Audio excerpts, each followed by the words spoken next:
ଟିକେ ବଢେଇବା ରାଜଲକ୍ଷ୍ମୀ ଘରେ ଖାଏନି ତା ଦିଦି ମାନେ ବଡ ବଡ ସେ ବାହାରି ଆସେ ସେ ତାର ଟିକେ ଲେଟ୍ ହେଇଯିବ ନା ନା ମୁଁ ଖାଇବିନି ପଳେଇ ମୁଁ ତା ଜବରଦସ୍ତ ଖାଏ ତାପରେ ମୁଁ ହଁ ଭୋକ ଲାଗିଲେ ସାରେ ସେଠି ତାକୁ ତାକା କରିବ ସେଠି ଖାଇବ ଏମିତି ଭାବି ମୁଁ ତାକୁ ପଠେଇବି ଘରକୁ ଏଠୁ ଯିବ ମାନେ ସାର୍ କଣ କହିଲେ ଆମର ବେଶୀ ଆମ ମ୍ୟାମ୍ଙ୍କ ନାଁରେ କୁହନ୍ତି ଦିଦି ବହୁତ ଭଲ ପଢ଼ାନ୍ତି ହସନ୍ତି ମୋ ସହିତ ବାଟନ୍ତି ଆଉ ଯଦି ମାନେ ପାଠ କାମ କିଛି ଭାବିବେନି ସ୍କୁଲରୁ କିଛି ନାଚ ଗୀତ ମାନେ ଶିଖିଲେ ଟିକେ ବହୁତ କମ୍ ହେଇଯିବ ଚାଲକ ହେଇଯିବ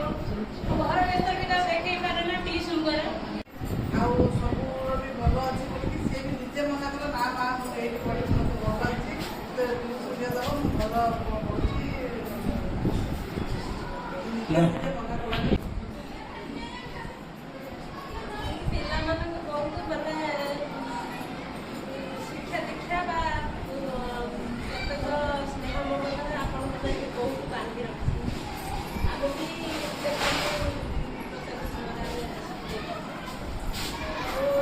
ରଙ୍ଗମା କୁହ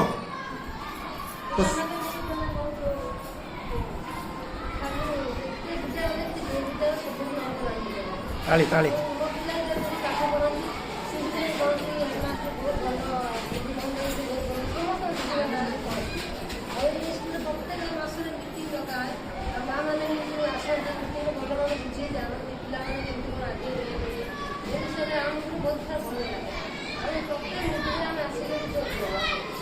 ସୁଧାର ମା କୁହନ୍ତୁ ଜୋରଦାର ତାଳି ହେଇଯାଉ ଆମର ବିଷୟ ହେଉଛି ଯେ ମୌଳିକ ସାକ୍ଷରତା ସଜାଡ ପିଲାମାନେ ଯେମିତି ଅକ୍ଷର ଚିହ୍ନିବେ ଚିତ୍ରଟାକୁ ଚିହ୍ନିକି ଅକ୍ଷର ସିଆର୍ସିଙ୍କର ଟେଲିଫୋନ୍ ନମ୍ବର ତାଙ୍କର ବିଗତ ଆସିଛି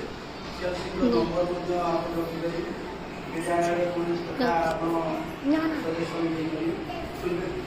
ତେଣୁ ଆପଣମାନେ କହିବା କଥା ହେଉଛି ଆମମାନଙ୍କୁ ଯେ ସାର୍ ଯେଉଁ କଥା କହିଲେ ଗୋଟେ ଗୋଟେ କଥା ମୁଁ ଆପଣଙ୍କୁ କ୍ଲିୟର କରିବାକୁ ଯାଉଛି